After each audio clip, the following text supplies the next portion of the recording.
Your second trip to India. This is my second trip. I was here December of last year for a movie called Bright, which we publicized here, and it was a lot of fun. So, how are you liking it? I mean, tell us how was your experience been I in love India? it. I think it's an amazing place. I'm sort of inspired by the diversity in the city. It's a very global city. It seems like someone told me there are 16 different languages spoken here. Is that possible? Is that Probably right? more. More? Yeah. With different dialects. Yeah, different dialects. And the food is spectacular. You tried the food? Oh my, yeah, so of course, I live for it. I went to a place called Trishna, which I like very much. I went to a place called Bombay Canteen, which I like very much.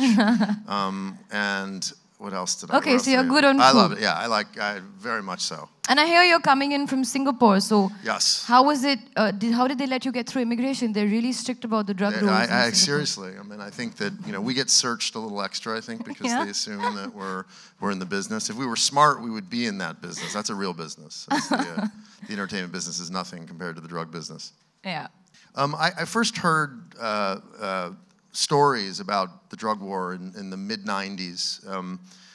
Communism had sort of gone away as the enemy that it was for so long, and all of a sudden this thing that had transformed America called crack cocaine had sort of taken such a toll, and it was a problem that we had ignored, and there weren't a lot of stories about it. There was sort of the typical Latin American drug lord who would show up in a Jack Ryan movie or some maybe a episode of Miami Vice, but it hadn't really been examined, and so I started to develop it as a film. And what I realized about movies versus television is that in a 2-hour format, you can't really get to know a character in a way that you could see him as anything but bad. So I think me and Eric spoke about 3 years ago, and I didn't, to be honest with you, I didn't watch Narcos like I've told some of you guys. It's because my son was 6, so I watched Pixar and Toy Story like 50 times, and I watched a lot of those almost by heart. And then after we had a great meeting. I watched 2 episodes, I remember that night, and I thought, wow, they captured Latin America better than most movies. And then I binge-watched the first season. When the second season came out, I binge-watched that one. And then it's great that that's my research. And then I watched season 3 like a month before we started filming. Yeah, well, it was...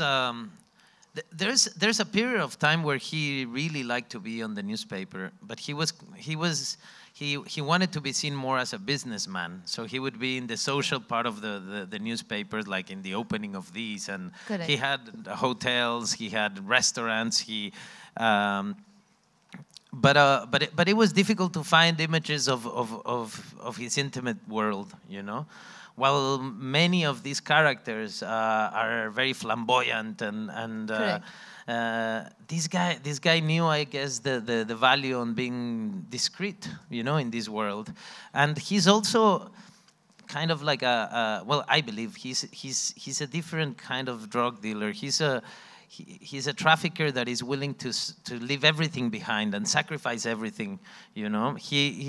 You have this idea of the drug dealer that is born in a little town, and when he makes tons of money, he builds the biggest and most horrible house in the town, and then he just like fixes the plaza and fixes the church, and and this guy left Culiacan and went to Guadalajara to build his empire because he saw an opportunity there.